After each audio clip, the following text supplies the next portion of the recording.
Bonjour et bienvenue encore à cette émission de ce matin. Donc on est mardi, que Dieu vous bénisse en cette journée.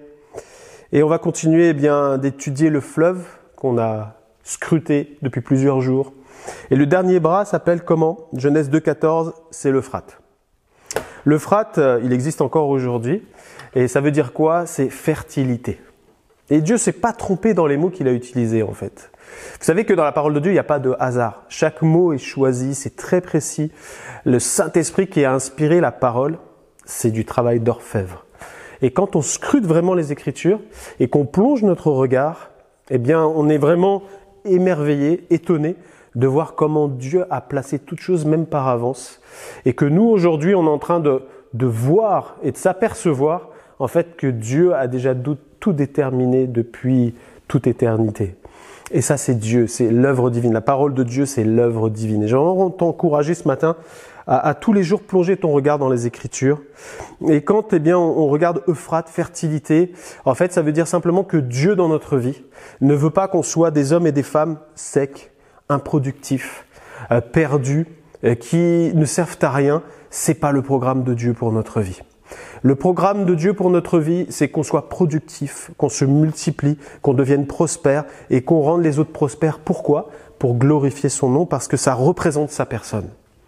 Notre Dieu n'est pas un Dieu improductif, c'est un Dieu qui produit toutes choses. Il fait toutes choses à merveille, nous dit les Écritures. Et quand Dieu fait quelque chose, il va jusqu'au bout, c'est parfait et on peut dire gloire à Dieu.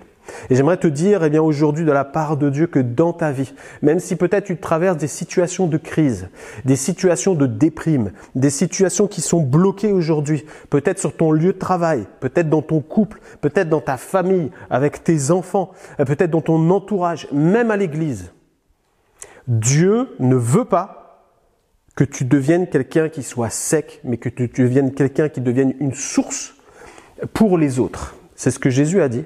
Des fleuves d'eau vive couleront de votre sein jusque dans l'éternité.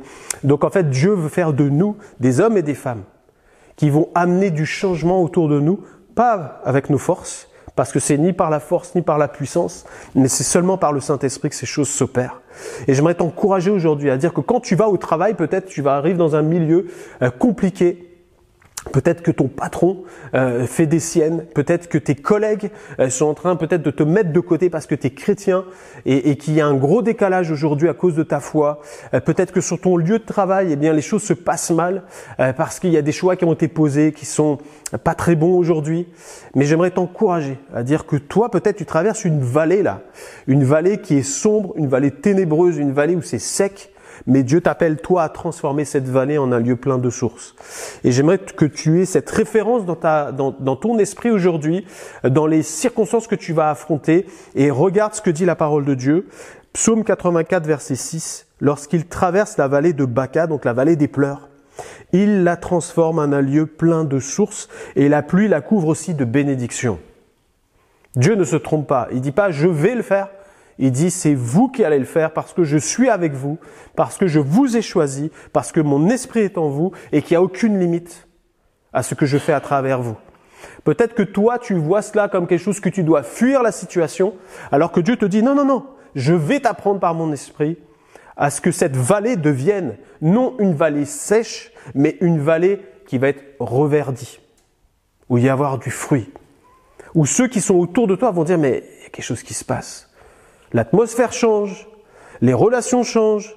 Avec cet homme ou cette femme-là, c'est différent. Il y a quelque chose dans sa vie qui fait que tout change là où il se place.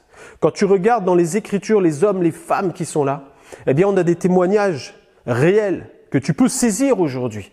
Quand on prend l'histoire de Joseph, partout où il allait, la Bible dit que la bonne main de Dieu était posée sur lui. Qu'est-ce que ça veut dire pour toi aujourd'hui? Que toi aussi, tu as la main de Dieu qui est posée sur toi, l'Esprit est en toi, et qu'il te conduit tes pas. Et les situations que tu vas rencontrer, même si elles deviennent pires, vont un jour devenir meilleures parce que Dieu est avec toi et que tu vas te comporter en enfant de Dieu là où tu es placé. Que tu passes dans une prison comme Joseph, ou que tu sois accusé du mal comme Joseph, il y a un moment donné où Dieu inverse la tendance parce que tu es son enfant et que tu marches avec lui. Alors ne fuis pas les situations, mais confie cette journée dans les mains de Dieu et que l'Esprit de Dieu te conduise et te conseille. Tu verras qu'à un moment donné, sa sagesse va te conduire et te donner les paroles et l'attitude qu'il faut. Alors que Dieu te bénisse et sois encouragé aujourd'hui, tu es choisi pour être quelqu'un de fertile. Sois béni. On va prier. Père, merci pour l'œuvre de ton esprit. Tu m'as choisi pour permettre à ton esprit de passer à travers ma vie, mes regards, mes paroles, mes actes, mes décisions, mon comportement pour sauver et transformer la vie des perdus. Je veux m'accorder avec ta parole qui déclare qu'une source d'eau jaillira de moi et que ce qui est fertile et sec autour de moi deviendra par ta puissance et par ta grâce à son tour une source. Que je puisse te refléter par le fruit de l'Esprit en moi. Merci Seigneur. Amen. Sois béni, encouragé, on se retrouve demain.